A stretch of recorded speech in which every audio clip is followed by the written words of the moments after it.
అందరికీ నమస్కారం. ఈరోజు మీ అందరికీ నేను వినిపించబోయే కథ విత్తనం. రచయిత కోరుకొండ సూర్యకుమారి గారు. ఇక కథలోకి వెళితే, కొన్నాళ్లలో రిటైర్మెంటు, ఈలోగా కానీ తర్వాత కానీ 2 పెళ్ళిళ్ళు చేయాలి, విశ్రాంతి తీసుకోవాలి. అంతకంటే చేయడానికి తనకింకేమీ ఉండదు, తుది శ్వాస వదలడం తప్ప.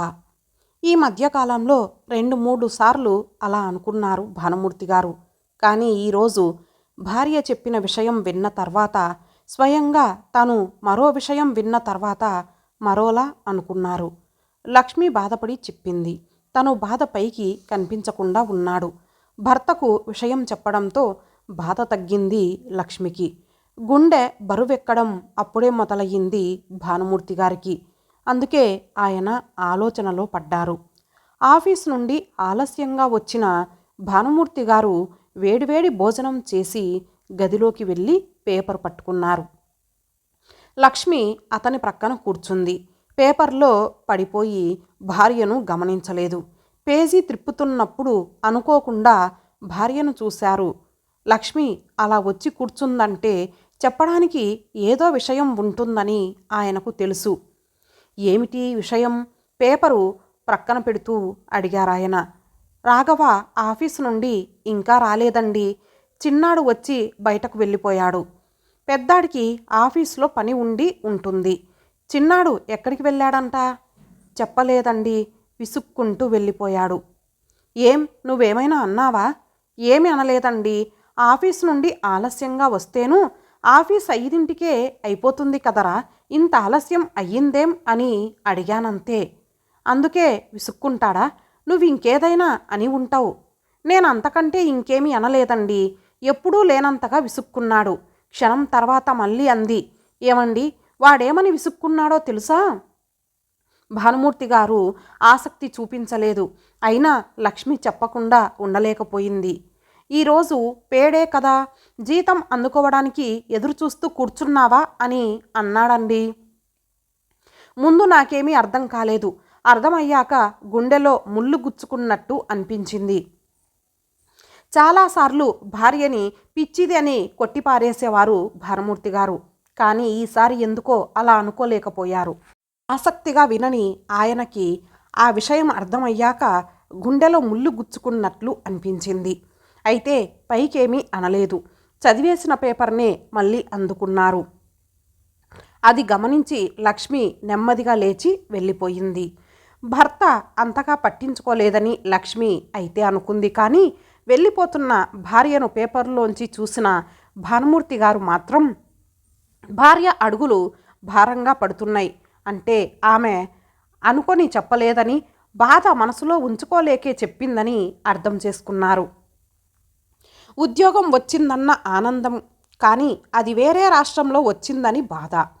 వేలకు లేని తిండి, తమ భాష మాట్లాడే వాళ్ళు తక్కువ, ఒంటరిగా ఉన్నామన్న ఆవేదన, కళ్ళల్లో కన్నీటి పొర, స్వరాష్ట్రం వచ్చేయడానికి విపరీతమైన ప్రయత్నాలు, తండ్రిని బావగారిని పెట్టిన శ్రమ, పని అవ్వడం లేదని నిష్ఠూరంగా ఉత్తరాలు, పేజీలు రాసిన ఉత్తరాలు, సీరియస్గా సెలవులన్నీ ఇక్కడకు వచ్చేయడానికి ఖర్చు చేయడం, రాగానే ఆర్తి నిండిన చూపులు, కావలసిన వండించుకోవడం, అవసరమైనవి మూట కట్టుకోవడం, కష్టాలు చెప్పుకోవడం, కన్నీరు పెట్టుకోవడం, గుండెల్ని బరువెక్కించడం, కన్న ప్రేవుల్ని కదిలించడం, నిద్ర లేకుండా చేయడం, 1000 కిలోమీటర్ల దూరాన్ని 1000 కిలోగ్రాముల భారంగా చిత్రించడం, ఈ ఊరికి బదిలీలైనప్పుడు జాలువారిన ఆనంద బాష్పాలు అన్నీ కళ్ళల్లో కదలాడుతున్నాయి భానుమూర్తి గారికి. ఆలోచనలు నెమ్మదిగా కదులుతున్నాయి. ఆ ఆలోచనల్లోనే ఉత్తమ్ వచ్చాడు. మరి కాసేపట్లో రాఘవ కూడా వచ్చాడు. కాళ్ళు కడుక్కోవడం, భోజనం చేయడం అన్నీ తెలుస్తున్నాయి భానుమూర్తి గారికి. ఉదయం భానుమూర్తి గారు లక్ష్మితో ఓ విషయం చెప్పారు. దాన్ని సాయంత్రం పెద్దవాడు వచ్చాక చెప్పమన్నారు. నేను చెప్పే కంటే నువ్వు చెప్తేనే బాగుంటుందన్నారు. నేను చెప్తే వాడు సిగ్గుపడవచ్చు అన్నారు. చిన్న కొడుకు మాటల్ని భర్తతో చెప్పి మరచిపోయిన లక్ష్మికి తెలీదు భర్త ఆలోచిస్తున్నాడని. ఆ ఆలోచనలకు ఓ రూపం రాబోతుందని తెలిస్తే భర్త చెప్పమన్న విషయం పెద్ద కొడుకుతో ఇప్పుడు చెప్పి ఉండేది కాదు. చెప్పకపోయి ఉంటే భానుమూర్తి గారిలో కదులుతున్న ఆలోచనలకు ఒక ఆకృతి వచ్చి ఉండేది కాదు. ఒరేయ్ పెద్దోడా, ఎల్లుండి నువ్వు సెలవు పెట్టాలి. ఎందుకమ్మా? నాన్నగారు చెప్పమన్నారు. విషయమేమిటి? మనం రాజమండ్రి వెళ్తున్నాం. రాజమండ్రా? ఎందుకు? నిన్న మీ నాన్నగారి ఆఫీస్కి ఎవరో వచ్చారట, మనల్ని ఆహ్వానించారు. ఆహ్వానమా? దేనికి? భానుమూర్తి గారికి ఆ మాటలన్నీ వినిపిస్తున్నాయి. విషయాన్ని సాగదీస్తూ భార్య చెప్పడంలో వినిపిస్తున్న మురిపానికి అతని పెదవులు చిన్నగా విచ్చుకున్నాయి. అమ్మాయిని చూడ్డానికి. అలా చూస్తావేంట్రా? నీకు పెళ్లి చూపులు ఇప్పుడెందుకమ్మా? ఎందుకంటావేంట్రా? మన ఊరికి బదిలీ అయ్యాక చేసుకుంటానని చెప్పి ఇప్పుడు ఎందుకంటావేమిటి? అది కాదమ్మా, నాకు ఇంకో సంవత్సరంలో ప్రమోషన్ వస్తుంది, అంతవరకు ఆగుదామని. అమ్మాయిని వెతికి పట్టుకోవడానికి, ముహూర్తాలు కుదరడానికి చాలా టైం పడుతుందిరా. అప్పటికి నీకు ప్రమోషన్ కూడా వచ్చేస్తుందిలే. నీతో పాటు తమ్ముడికి కూడా చూడాలి కదా. అయినా ఎప్పుడు జరగాల్సిన ముచ్చట అప్పుడు జరగాలి కదరా. రాఘవ తల్లి వైపు అదోలా చూశాడు. ఎప్పుడు జరగాల్సిన ముచ్చట అప్పుడు జరగాలా? ఎప్పుడు దక్కాల్సింది అప్పుడే దక్కించుకోవాలా? లక్ష్మికి ఆ మాటలు అర్థం కాలేదు. కానీ గదిలో ఉండి వింటున్న భానుమూర్తి గారికి అర్థమయ్యాయి. గుండెలో చిన్న ముళ్ళు కాదు, గుణపమే గుచ్చుకున్నట్టు అనిపించింది. ఎందుకంటే ఆ మాటలు రాఘవ మామూలుగా అనలేదు. తల్లికి అర్థం కాలేదనేమో. రాఘవ ఇంకా వివరంగా మాట్లాడుతున్నాడు. త్వరలో రిటైర్ అవుతున్నారుగా, ఈలోగానే మా పెళ్ళిళ్ళు చేసేస్తే కట్నాల్లో ఖర్చులు మిగులు తేలిపోతుందనా? ఎందుకమ్మా అంత తొందర? ఎవరో అమ్మాయిల్ని చూసుకొని మీకు అందకుండా ఎగిరిపోతామనా? నాకు అర్థమవుతోందిలే మీ ఉద్దేశం. అసలు మగపిల్లలు పుట్టగానే. రాఘవ మాట్లాడుతూనే ఉన్నాడు. అప్పటికి అర్థమైన లక్ష్మి హతాశురాలైపోయింది. భానుమూర్తి గారి పిడికిళ్ళు బిగుసుకున్నాయి. ఆ ఇంటి తలుపులన్నీ లోపల గడియపెట్టి ఉన్నాయి. ఆ గది నిశ్శబ్దంతో నిండిపోయి ఉంది. గడియారం కూడా బిక్కుబిక్కుమంటూనే నడుస్తోంది. గుండె గడియారాలైతే మరీనూ బరువు మొయ్యలేక మూలుగుతున్నాయి. ఒక తండ్రి, ఒక తల్లి, కొడుకులు ఆ గదిలో కూర్చున్నా ఎవరూ ఎవరితో మాట్లాడడం లేదు. ఎన్నో ఆలోచనలు ఒక బిందువు వద్ద ఆగిపోయి అక్కడి నుండి ఒకే ఆలోచన సరళ రేఖల వారం రోజులు సాగి అది నిర్ణయమై మరో నెల రోజులకు కార్యరూపం దాల్చిందని కూడా ఒక్క భానుమూర్తి గారికి తప్ప అక్కడెవరికీ తెలియదు. అందుకే అతని ముఖం గంభీరంగా ఉంది. గొంతు కూడా తీసుకుంటూ, మనసు చిక్కబెట్టుకుంటూ, ప్రేమను అణచుకుంటూ అస్త్రాన్ని సంధించబోయే ముందు ఏకాగ్రతలోకి వెళ్ళిపోయినట్టు, వింటినారి ఒక్కసారి లాగి వదిలినట్టు భారంగా ఒక శ్వాస నిశ్వాస. అప్పుడు అన్నారు భానుమూర్తి గారు నిశ్శబ్దాన్ని చీలుస్తూ, ఈ టైంకి మిమ్మల్ని తప్పకుండా కలవమన్నది ఎందుకో ఊహించగలరా? అన్నదమ్ములిద్దరూ ఒకరి ముఖాలొకరు చూసుకున్నారు. లక్ష్మి మాత్రం అర్థం కాక అమాయకంగా చూస్తోంది భర్త వైపు. మీరు నా గుండెల మీద ఆడినప్పుడు, నా చిటికెన వ్రేలు పట్టుకొని బుడిబుడి అడుగులు వేసినప్పుడు, అప్పుడప్పుడే చిన్న చిన్న మాటలు పలుకుతున్నప్పుడు, ఏదైనా చెప్పడానికి మాటలు కూర్చుకోవడానికి తికమక పడుతున్నప్పుడు ఇద్దరి బాల్యాన్ని గుర్తు చేసుకుంటూ రాఘవ గొంతు విప్పాడు. కొడుకుల తలల మీద తలంబ్రాలు పోసే కోడళ్ల కోసం ఆశపడిన తల్లిదండ్రుల్ని అవమానపరుస్తారని ఎప్పుడూ అనుకోలేదురా. పెళ్లి చేయడం అంటే మీ జీవితాంతం తోడుండలేని మేముండగానే మీకు ఓ తోడు అందించడమే అనుకున్నాను, కానీ కట్నాలు అందుకోవడం అని ఎప్పుడూ అనుకోలేదు. క్షణం ఆగి, స్వరం గొంతుదైతే మాట మనసుది, ఆలోచన మెదడుది.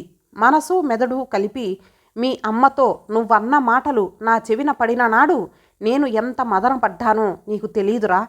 విషయం అర్థమైంది రాఘవకు. లేదు నాన్న, ఆ రోజు ఏదో అలా అనేశాను, తలదించుకొని అన్నాడు రాఘవ. అసంకల్పిత చర్యకు సంకల్పిత చర్యకు తేడా తెలియని వాణ్ణి కాదురా. మహావృక్షం కూడా చిన్న విత్తనం నుండే పుట్టుకొస్తుందిరా. నువ్వన్న ఆ మాట కాకతాళీయం కాదు. అంతర్లీనంగా ఏదో భావం మెదలకపోతే అలాంటి మాట ఎప్పుడూ రాదు. అంతవరకు ఊరుకున్నవాడు కల్పించుకుంటూ, పోన్లేని నాన్న, అన్నయ్య ఏదో తెలియకనేశాడు అన్నాడు ఉత్తమ్. ఉత్తమ్, నువ్వేమీ ఉత్తముడివి కావు. అన్నలాగే నువ్వు అన్నకంటే ముందే అన్నావు అమ్మని. చిన్నప్పుడు బడి నుండి ఆలస్యంగా వస్తే అంతవరకు ఎదురు చూసిన అమ్మ నీకన్నం పెట్టడానికే ఆతృతపడింది అంటే ఒప్పుకుంటావా? అంతవరకు చూస్తూ ఊరుకున్న లక్ష్మి భర్తని వారించబోయింది. లక్ష్మి, నువ్వు ఊరుకో, అడ్డుపడ్డానికి వాళ్ళు చిన్నపిల్లలు కాదు. ఉత్తమ్ వైపు చూస్తూ, మరి ఆఫీసు నుండి వచ్చినప్పుడు మాత్రం నీ పే కవరు అందుకోవడానికని ఎందుకనుకున్నావు? అలా అన్నానని అమ్మ చెప్పిందా? కావాలని చెప్పలేదు, చెప్పాలనుకొని చెప్పలేదు, మనసులో ఉంచుకోలేక చెప్పింది. నీ మాటలైతే అమాయకంగా అమ్మ చెబితే తెలిసింది, కానీ నీ అన్నగారి మాటలు నా చెవినే పడ్డాయి. నువ్వు ఏదో అలా అనేశావా? ఏదో మూడ్లో అనేశాను. దాన్ని అంత సీరియస్గా తీసుకోవడం ఎందుకు? నేను మీ మాటల్ని సీరియస్గా తీసుకోవడం లేదురా, సిన్సియర్గానే తీసుకుంటున్నాను.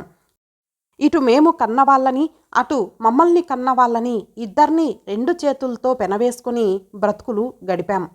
కన్నవాళ్ళు కడతేరిపోయే వరకు సంతృప్తిగా చూశాం. మీరు మాత్రం ఒక చేతిని జేబులో పెట్టుకొని మరో చేతిని కర్తవ్యం వెలుగు కళ్ళల్లో పడకుండా అడ్డు పెట్టుకొని భవిష్యత్తు వైపుకి చూస్తున్నారు. అనవసరంగా మీరు ఎక్కువగా ఆలోచిస్తున్నారు నాన్న, రాఘవ అన్నాడు. అది నా అలవాటురా. ఉద్యోగంలో నేను చేసిన చిన్న తప్పే ఒకసారి పెద్ద ముప్పుని తెచ్చిపెట్టింది.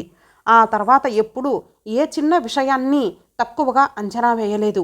ఇది ఉద్యోగం కాదు కదా నాన్న, ఉత్తమ్ అన్నాడు. అవును, ఇది ఉద్యోగం కాదు, జీవితం. అందుకే ఇంకా జాగ్రత్తగా ఉండాలనుకుంటున్నా. అంటే? రాఘవ అన్నాడు. భానుమూర్తి గారు గట్టిగా ఊపిరి పీల్చుకున్నారు. లక్ష్మి ఆతృతగా భర్త వైపే చూస్తోంది. మీకు బదిలీలై మా దగ్గరకు రావడానికి మీ బావగారి సాయంతో ఎన్నో ప్రయత్నాలు చేశాను. మళ్ళీ ఇప్పుడు మిమ్మల్ని దూరం చేసుకోబోతున్నాను. కొడుకులిద్దరూ తండ్రి వైపు ఆశ్చర్యంగా కంగారుగా చూశారు. మీ జీతాలు జాగ్రత్త చేసుకోండి. మీ పెళ్ళిళ్ళు మీకు ఇష్టం వచ్చినప్పుడు చేసుకోండి. కట్నాలు కానుకలు మీరే లెక్క చూసుకోండి. కార్డు ముక్క వేస్తే తప్పకుండా వస్తాం, ఆశీర్వదిస్తాం, అక్షింతలు వేస్తాం, చుట్టాల్లా చూసి వెళ్ళిపోతాం. నాన్న, మాకు మళ్ళీ ట్రాన్స్ఫర్లకు ప్రయత్నాలు చేశారా? ఎంతో కష్టపడి ఈ ఊరు తీసుకొచ్చారు. మళ్ళీ మమ్మల్ని ఎక్కడికో పంపించేయకండి నాన్న, రాఘవ కంగారుగా అన్నాడు. అవును నాన్న, ఇన్నాళ్ళు రాష్ట్రం కాని రాష్ట్రంలో ఉన్నాం. మళ్ళీ మమ్మల్ని ఈ ఊరు వదిలిపెట్టి వెళ్ళిపోయేలా చేయకండి నాన్న, చిన్న కొడుకు ప్రాధేయపూర్వకంగా అన్నాడు. భానుమూర్తి గారు గట్టిగా నవ్వారు. చాలాసేపు నవ్వారు. అతి కష్టం మీద వీళ్ళని ఈ ఊరు తీసుకొచ్చానట. ఈ ఇంటికి కాదు, మన దగ్గరకు కాదు, వేరే రాష్ట్రానికి బదిలీలై కష్టపడాల్సి వస్తుందన్నదే బాధ, కానీ తల్లిదండ్రులకు దూరమైపోతున్నామన్న బాధ వీళ్ళకేమైనా ఉందంటావా? తండ్రి వైపు అయోమయంగా చూడ్డం తప్ప ఏమీ మాట్లాడలేకపోయారు ఇద్దరు. ఒరేయ్, ఎప్పుడు కావాలంటే అప్పుడు, ఎక్కడికి కావాలంటే అక్కడికి మిమ్మల్ని ట్రాన్స్ఫర్లు చేయించేటంత హోదా మీ నాన్నకి లేదురా. ఉన్నా అలా చేసే మనస్తత్వం ఏ తండ్రికి ఉండదురా. ఈ ఊరు వదిలి వెళ్ళిపోయేది మీరు కాదు, నేను, మీ అమ్మాను. కొడుకులిద్దరూ విస్తుపోయి తండ్రి వైపు చూస్తున్నారు. భానుమూర్తి గారు అదేమీ పట్టించుకోనట్లు మాట్లాడుతున్నారు. రిక్వెస్ట్ ట్రాన్స్ఫర్కి దరఖాస్తు పెట్టి ప్రయత్నించాను. నాకు ట్రాన్స్ఫర్ అయ్యింది. ఇక్కడికి 800 కిలోమీటర్ల దూరానికి, అదే మీ అక్క బావగారు ఉంటున్న ఊరికి. నాన్న, అల్లుడు పరాయివాడై కొడుకులు గుండెల్లో దాచుకునే వాళ్ళైతే అది అదృష్టం. అల్లుడే కొడుకైతే అది అద్భుతం. చివరి రోజుల్లో ఆసరాకే వాళ్ళని వినియోగించుకుంటాను. ఏది మిగిలినా మీకందేలాగే చేస్తాను. ఇంక మీరు పడుకోండి, నాకు నిద్ర వస్తోంది అని భానుమూర్తి గారు లేచారు. రాఘవ, ఉత్తమ్లిద్దరూ దీనంగా ముఖాలు పెట్టుకొని ఏదో అనబోయారు. వద్దురా, వెళ్ళొద్దని, ఒంటరి వాళ్ళని చెయ్యొద్దని క్షమించమని అడగబోతున్నారు అంతే కదా? వద్దు, మీకు తెలుసు కదా నేను అనుకున్నదే చేస్తాను, అనుకుంటే తప్పకుండా చేస్తానని. అయినా ఆర్డర్స్ తయారైపోయాయి. అది రిక్వెస్ట్ మీద ఆగదు, ఆపుకోవడానికి కుదరదు, ఆపుకోను కూడా, చాలా మామూలుగా అన్నారు భానుమూర్తి గారు. అచేతనులై చూస్తూ ఉండిపోయారు తండ్రి వైపు వాళ్ళిద్దరూ. రా లక్ష్మి. కొడుకుల వైపు వెనక్కి తిరిగి చూస్తూ భర్తను అనుసరించింది లక్ష్మి. గదిలోకి వెళ్ళగానే మంచం మీద వాలిపోయారు భానుమూర్తి గారు. భర్తకు దుప్పటి కప్పుతూ, మీరు తొందరపడ్డారేమోనండి అంది నెమ్మదిగా లక్ష్మి. మనిషిగా జాగ్రత్త పడ్డానన్నా, తండ్రిగా తొందరపడ్డానన్నా రెండూ నిజమే లక్ష్మి, కానీ తప్పదు. వాళ్ళ మీద ఆధారపడనప్పుడే వాళ్ళు అలా అన్నారంటే, నిజంగా ఆధారపడిన రోజున వాళ్ళు మనకి ఆసరా అవుతారంటావా? భానుమూర్తి గారు ప్రక్కకు తిరుగుతూ అన్నారు. లక్ష్మి ఆయన ప్రక్కనే కూర్చుంది. వాళ్ళది తప్పే, నేను ఒప్పుకుంటాను. అయినా మీరు ట్రాన్స్ఫర్ చేయించుకోకుండా ఉండాల్సింది. నీకు చెప్పే చేశాను కదా, చెప్పారు కానీ ఇలా చేస్తారనుకోలేదు. నా సంగతి తెలిసిన దానివి నువ్వే అలా మాట్లాడుతున్నావేం? భార్య చేతిని తన చేతిలోకి తీసుకుంటూ, అయినా అమ్మాయి మనకి దూరంగా ఉంది ఇన్నాళ్ళు. రిటైర్ అయ్యే వరకు వాళ్ళు ఉన్న ఊర్లో ఉందాం, దానికి కూడా సంతృప్తిగా ఉంటుంది అన్నారు. కానీ ఇక్కడ కుర్రాళ్ళిద్దరూ ఒంటరిగా వంటవార్పు, ఒకే మనస్తత్వం ఉన్న అన్నదమ్ములు కదా, పర్వాలేదు కలిసే చేసుకుంటారు. ఎన్నాళ్ళు చేసుకోగలరండి పెళ్ళిళ్ళయ్యే వరకు? క్షణం తర్వాత, ఏవండి పిల్లల్ని వాళ్ళే వెతుక్కోవాలా? వాళ్ళ పెళ్ళిళ్ళు వాళ్ళే చేసుకోవాలా? మనం చుట్టాల్లాగే వెళ్తామా వాళ్ళ పెళ్ళిళ్ళకు? భార్యగా ఇంతవరకు మౌనంగా ఉండిపోయినా తల్లిగా తల్లడిల్లిపోయింది లక్ష్మి ఇప్పుడు. ఆవేదన ఆవిరై కనుగురుడ్ల వెనుక మేఘాలై అది చూసి భానుమూర్తి గారు కదలిపోయారు. భార్యను ఆపేక్షగా గుండెలకు హత్తుకున్నారు. చెంపల మీదుగా జాలువారుతున్న కన్నీటిని తుడిచారు. లోకంలో అసలైన పిచ్చివాళ్ళు ఎవరో తెలుసా లక్ష్మి? కన్నవాళ్లే. అందుకే పిల్లల మాటలకు తడి కాని నీ కళ్ళు నా మాటలకు వర్షిస్తున్నాయి. నువ్వు కన్నీళ్లు కారుస్తున్నావు, నేను దిగమ్రింగుతున్నాను. నీది ఆవేదన, నాది ఆలోచన, అంతే తేడా. పిచ్చి లక్ష్మి, మన పిల్లల పెళ్ళిళ్లకు మనం చుట్టాలెందుకవుతామోయ్? నేనంత మనసులేని వాడిని అనుకుంటున్నావా? పిల్లలకు ఓ దారి తోడు చూడాల్సిన బాధ్యత మనదేనని నాకు తెలియదనుకుంటున్నావా? పెంచి పెద్ద చేసే బాధ్యత పెద్దవాళ్ళదైతే పెద్దవాళ్ళు కడతేరిపోయేదాకా తమ నీడలో ఉంచుకోవాల్సిన బాధ్యత పిల్లలది. ఈ కాలం పిల్లలు కొంతమంది బాధ్యతను భారం అనుకుంటున్నారు. ఆ భావనని చెరిపేసి పెద్దవాళ్ళ అండ తమకు, తమ నీడ పెద్దవాళ్లకు ఎంత అవసరమో తెలియజెప్పాలి. అలాంటి పిల్లలకు నేను చేస్తున్నది అదే. వాళ్ళ మెదడులో పడ్డ విత్తనం మంచిది కాదు. సరి అయిన ఆలోచనలు మెదడుకు అందితే ఆ విత్తనం విస్తరించదు, అంతరించిపోతుంది. అలాంటి ఆలోచనలు వాళ్లకు అందాలంటే ఈ కొద్దిపాటి ఎడబాటు తప్పదు. ఈలోగా వాళ్లకు పెళ్లి కూతుర్లను మనమే చూస్తాం, పెళ్ళిళ్ళు మనం దగ్గరుండే జరిపిస్తాం. కుడికాలితో గడప దాటి లోపలకు వచ్చే కోడళ్లకు హారతి నువ్వే ఇస్తావు. ఆ వేడుక నేను నీ ప్రక్కనే ఉండే చూస్తాను. సరేనా? ఇప్పటికైనా కుదుటపడి కళ్ళు తుడుచుకుంటావా? చాలా ఆలస్యమైంది, అలసిపోయావు కూడా, పడుకో లక్ష్మి. అప్పటికి గాని తేరుకోలేకపోయింది ఆ తల్లి మనసు. ఇంతటితో ఈ కథ సమాప్తం. మరలా మరొక మంచి కథతో కలుద్దాం. అంతవరకు సెలవు. నమస్తే.